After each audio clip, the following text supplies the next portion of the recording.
iglesia. Y gracias de verdad por estar aquí.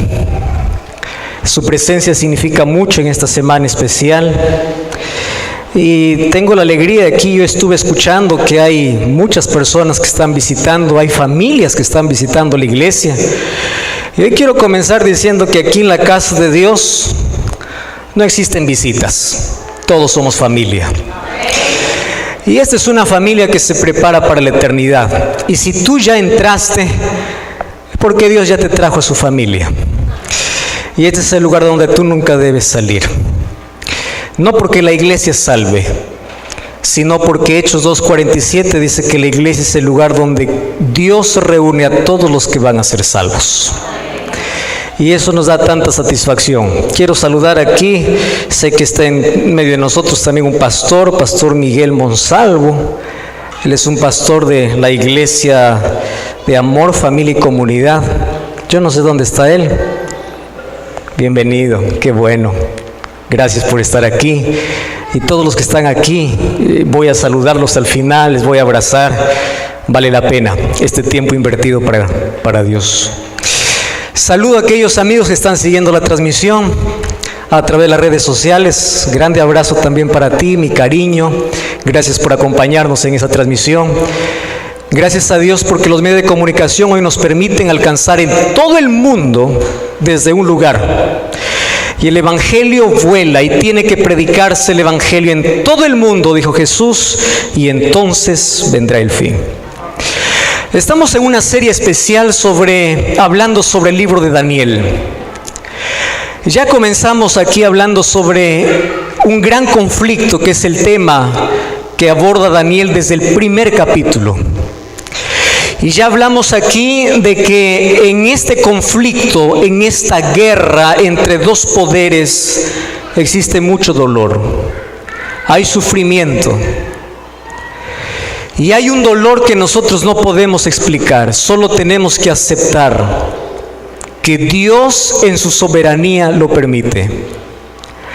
Existe a veces un dolor en el presente que luego lo comprendemos que fue para nuestro beneficio que Dios lo permitió. Pero existe otro tipo de dolor que solo lo entenderemos en el cielo. Y a nosotros nos corresponde solamente ser fieles. Ahora, hablar acerca del libro de Daniel es interesante. Varios educadores, políticos, incluso científicos, han tenido un interés muy especial por este libro. Y si bien es cierto, no es un libro muy popular como otros libros siempre son predicados en las iglesias, el libro de Daniel trae para nosotros un mensaje especial donde presenta principios de cómo podemos vencer en medio de este grande conflicto. Cuando hablo de grandes investigadores, por ejemplo, Cristóbal Colón, el descubridor de América. Él era un asiduo lector de la Biblia, pero tenía un interés especial por el libro de Daniel. Hace algunos años yo estudié un libro que a mí me llamó tanto la atención y me sorprendió. Aquellos que siguen Biblia Fácil, yo lo mostré para toda la gente. Un libro de Daniel escrito por Isaac Newton. Matemático, científico, un hombre de tanto conocimiento que basaba su fe en Dios y creía que la Biblia es inspirada por Dios y abrazó tanto el libro de Daniel. Yo cuando leí las páginas que Isaac Newton escribió, yo quedé sorprendido. ¿Qué cosa lo llamó tanto la atención a estos grandes personajes de la historia sobre el libro de Daniel? Hay muchos detalles. Y hoy vamos a leer una vez más el capítulo 1. Y vamos a leer algunos asuntos interesantes que hoy nos van a ayudar a resolver algunas preguntas que nosotros hacemos en nuestra vida. Versículo 1, capítulo 1 de Daniel. En el año 3 del reinado de Joacín, rey de Judá, vino Nabucodonosor, rey de Babilonia, a Jerusalén y la sitió. el Señor entregó en sus manos a Joacim, rey de Judá, parte de los utensilios de la casa de Dios. Los trajo a tierra de Sinar, a la casa de su Dios, colocó los utensilios en la casa del tesoro de su Dios, y dijo el rey a Aspenaz, jefe de los eunucos, que trajese de los hijos de Israel, del linaje real, a los príncipes, muchachos en quienes no haya tacha alguna, de buen parecer, enseñados en toda sabiduría, sabios en ciencia, de buen entendimiento, idóneos para estar en el palacio del rey, y que les enseñase las letras de los caldeos. Y el rey les señaló para cada día la provisión de la comida del rey, del vino que él bebía, para que los criase 3 años, a fin de que ellos representasen al rey. Entre ellos estaba Daniel, Ananías, Misael y Azarías. A estos el jefe de los eunucos puso nombre: a Daniel Belsasar, a Daniel Sadrach, a Misael Mesac y a Azarías Abednego. Pero Daniel propuso en su corazón no contaminarse con la porción de la comida del rey, ni con el vino que él bebía. Por eso pidió al jefe de los eunucos que no se le obligue a contaminarse. Y Dios puso en Daniel gracia y buena voluntad, y entonces accedió a aquel pedido. Y así continúa la historia. Por supuesto, voy a usar solamente algunos detalles. Primera cosa que intriga a muchos estudiosos: ¿qué significa Dios entregó a sus hijos en manos del enemigo? Cosa curiosa, ¿verdad? Aquí dice, Dios entregó a Nabucodonosor.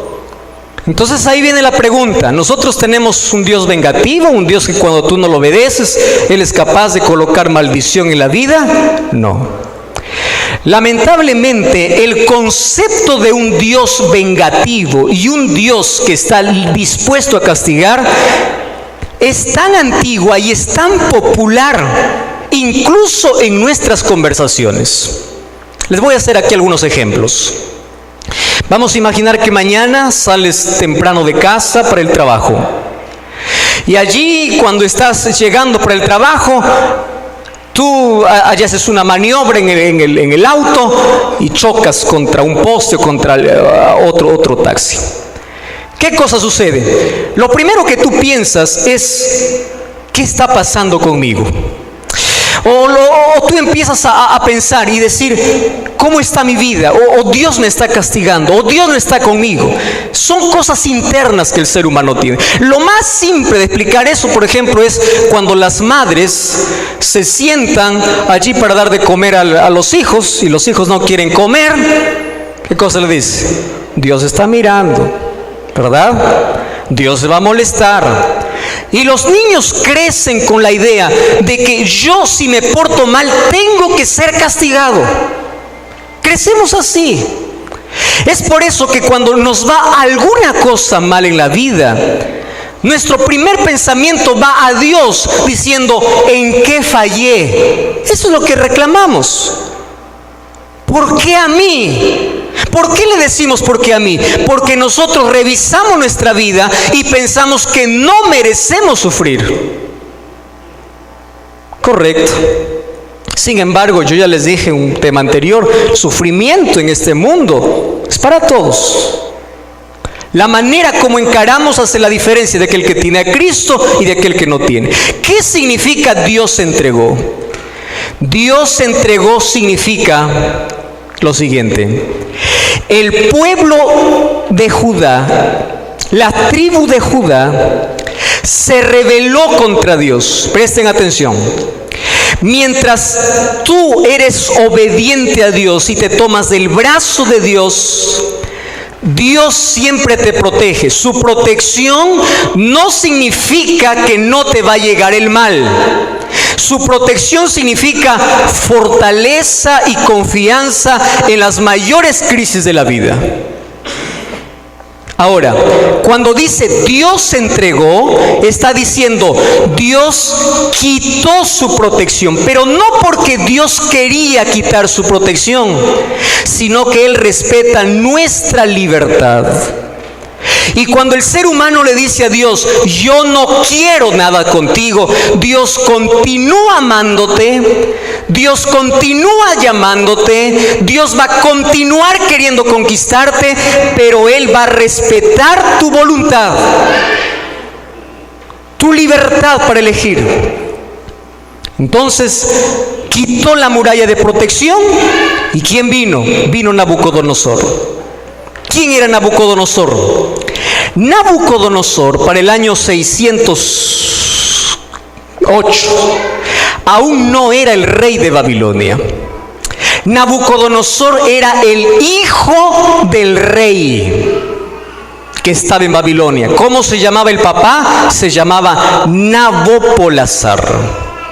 Un día Nabopolassar le encarga a su hijo una misión y le dice: tengo ciudades en Egipto que están rebelándose contra mí, porque una costumbre antigua era subyugar a varias ciudades, y cuando estos se rebelaban o le provocaban, estos reyes se iban enfurecidos y destruían la ciudad. Entonces ahí Egipto se rebeló, Nabucodonosor tomó su ejército, fue para Egipto, y allí en la batalla de Carquemish en Egipto venció a los egipcios. Solo que cuando estaba regresando para Babilonia, en medio del camino encontró a Judá. Y Judá también se estaba sublevando contra Nabucodonosor, o contra Nabopolassar. Entonces Nabucodonosor dice: yo me voy a ahorrar el trabajo de volver de Babilonia. Ya que está en el camino, vamos a conquistar de una vez. Y entraron, sitiaron allí a la ciudad de Judá. Y cuando ellos están allí destruyendo la ciudad de Judá, viene la noticia para Nabucodonosor y le dice: tu padre murió. Y una de las cosas que él tenía miedo es que alguien le quite el trono. ¿Qué cosa hizo? Dejó la conquista y dijo: tráiganme solo muchachos buenos. Estas son las características. Y Nabucodonosor se fue para que nadie pueda quitarle el trono. Mientras, porque su padre ya falleció. Y desde allí comienza la historia del libro de Daniel. ¿Cuánta distancia había entre Judá, entre Jerusalén y Babilonia? Habían aproximadamente 1600 kilómetros. Ahora, ¿ustedes imaginan cómo llevaban a los cautivos aquellos reyes que conquistaban? No era en auto, de paso que no había, ¿verdad? Caminando, amarrados. La historia cuenta que algunos eran más crueles, que hacían un agujero en la nariz y colocaban una argolla. Allí los amarraban a una soga y los tiraban, caminando por aquel desierto los kilómetros que fuesen necesarios. No tenemos registro que eso sucedió con Daniel, pero era la costumbre, la manera como ellos llevaban allí a los cautivos. Yo quiero que te pongas a imaginar conmigo un momento: 1600 kilómetros a pie. ¿Cuántos pensamientos pueden pasar por tu cabeza? En tu mente, imagínate que tú hubieses sido Daniel. ¿Qué hubieses hecho? ¿Te hubieses rebelado contra Dios? ¿Hubieses maldecido a Dios? ¿Hubieses abandonado la fe? ¿Qué hubieses hecho en esa situación?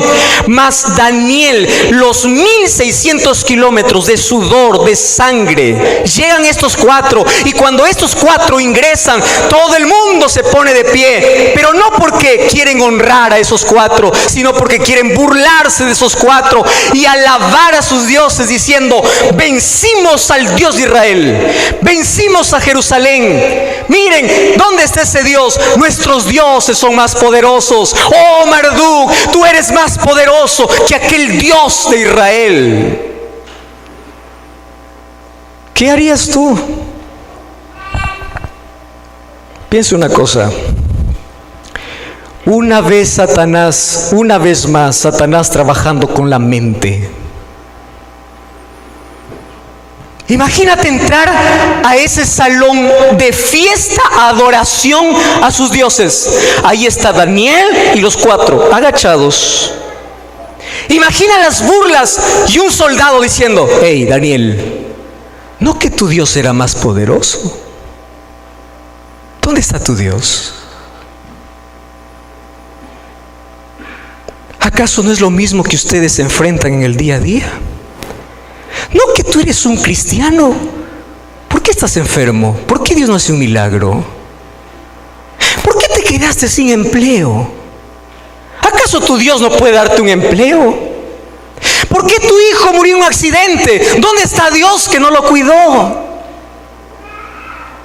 Satanás trabajando, queriendo colocar la duda en el corazón de Daniel. ¿Dónde está tu Dios? Imagínate la fiesta. Marduk, nuestros dioses vencieron. Ganó Babilonia. Dios de los ejércitos no existe. Jerusalén está derrotado. ¿Te imaginas tú estar en ese ambiente, queridos? ¿Y sabe qué cosa es lo que me sorprende aquí? Que Dios quede en silencio. Quede en silencio.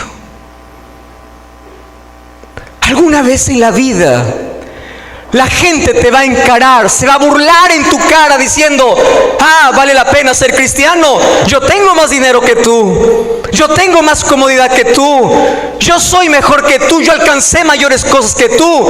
¿Dónde está tu Dios? Y cuando nosotros enfrentamos esa situación, parece que Dios continúa en silencio. ¿Sabes por qué? Porque en este conflicto parece que el mal gana. ¿Están viendo lo que está sucediendo hoy? Parece que el mal va a ganar. Parece que Satanás tiene tanto poder, que humilla tanto a los hijos de Dios. Parece que él va a ganar. Pero tranquilo, es solo el comienzo. Al final se va a ver quién realmente gana este conflicto. Y ahí están estos 4 muchachos humillados. Y ahora Satanás se coloca en Nabucodonosor y le hace pasar por 3 situaciones que esta noche yo quiero que tú puedas comprender, porque Satanás continúa usando la misma estrategia para sacarte del camino que tú has elegido. 3 estrategias. Primero, el primer ataque de Satanás, primero es con la mente. ¿Qué cosa hizo el jefe de los eunucos? Hizo lo siguiente: a partir de hoy, ustedes ya no tendrán más el mismo nombre. ¿Estrategia de Nabucodonosor? Sí, pero detrás de esa estrategia, ¿quién estaba? Satanás. ¿Por qué era importante cambiar el nombre a Daniel, Ananías, Misael y Azarías? ¿Saben por qué? Porque el nombre representaba el carácter de la persona. Por ejemplo, ¿qué significaba Jacob? Jacob significaba mentiroso. Un día se encontró con Dios y Dios le cambió su carácter. Y al cambiarle su carácter, ¿qué cosa le cambió? Su nombre. Ahora no te vas a llamar Jacob. ¿Cómo te vas a llamar? Israel. ¿Recuerdas cuando Saulo era un perseguidor de cristianos? Un día se encontró con Jesús. Y después de ese encuentro con Jesús, ya no se llamó más Saulo. ¿Cómo se llamó? Pablo. Tú sabes que una de las promesas que Dios tiene para todos sus hijos es que cuando lleguemos al cielo, dice que todos recibiremos un nuevo nombre. ¿Qué significa ese nuevo nombre? Nuevo carácter. Ya nunca más seremos los mismos. Y Daniel significaba: Dios es mi juez. Y el diablo dijo: yo tengo que trabajar con la mente. Si él, todos le llaman Daniel, él siempre va a pensar: Dios es mi juez, Dios es mi juez. Le voy a cambiar el nombre. ¿Y qué nombre le voy a colocar? Belsasar. ¿Qué significa Belsasar? Aquel que guarda los tesoros del rey. ¿Qué te parece? Olvídate de tu Dios. 1600 kilómetros ha recorrido. Tu Dios no te ha guardado. Ahora, mi Dios te va a proteger. Y así cambió el nombre de los 3. ¿Cuál es la intención? Trabajar con la mente, cambiándole desde el nombre, cambiando la identidad, cambiando todo aquello que le recuerde a Dios. Voy a hacer un paréntesis acá. ¿Sabes cómo Satanás hoy está logrando sacar a miles de personas del camino de fe? Trabajando con la mente. ¿Y tú sabes cómo lo consigue? Satanás ha llenado este mundo de filosofía a través de las películas, a través de la música, a través de todo lo que existe en este mundo. Está para poder atacar la mente del ser humano, cambiar su carácter, cambiar su identidad. Primera estrategia. Pero el diablo no solamente ataca la mente. ¿Sabes cuál es el segundo ataque del diablo? El cuerpo. Es por eso que cada día van a aparecer más productos refinados.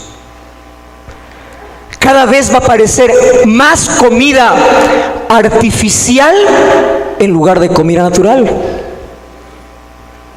Porque quiere que el ser humano sufra. ¿Cuál fue la segunda prueba que allí Nabucodonosor colocó? Mira, dice, tú vas a comer lo que come el rey. ¿Qué cosa es lo que comía el rey? La Biblia dice, ¿qué cosa había en la mesa? Vino. ¿Qué cosa había en la mesa? Todo tipo de carnes. Préstame atención aquí. Nosotros somos en gran parte lo que comemos. Te explico así. Todo lo que tú comas se convierte en sangre. ¿Correcto? Y al convertirse en sangre, tú puedes nublar tu mente. Y Dios se comunica con el ser humano a través de su palabra y a través de tu mente. Y lo que quiere Satanás es destruir tu mente. ¿Cómo lo hace?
Incluso mediante aquello que comes. Y gracias a Dios que en ese contexto aparece una sola palabra que cambia toda la historia en la vida de Daniel. ¿Sabes cuál es esa palabra? Daniel propuso en su corazón ser fiel a Dios. Una palabra puede cambiar toda tu historia. Una sola palabra. ¿Cuál es la palabra? Propuso. ¿Qué significa proponer? Proponer significa decidir. Una decisión puede cambiar la historia de tu vida. Una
sola decisión. Piensa conmigo una cosa. Satanás llegó para Daniel y para sus amigos para cambiar su mente, para cambiar su cuerpo, para destruir su fe. Pero él no lo pudo, por una sencilla razón: decisión.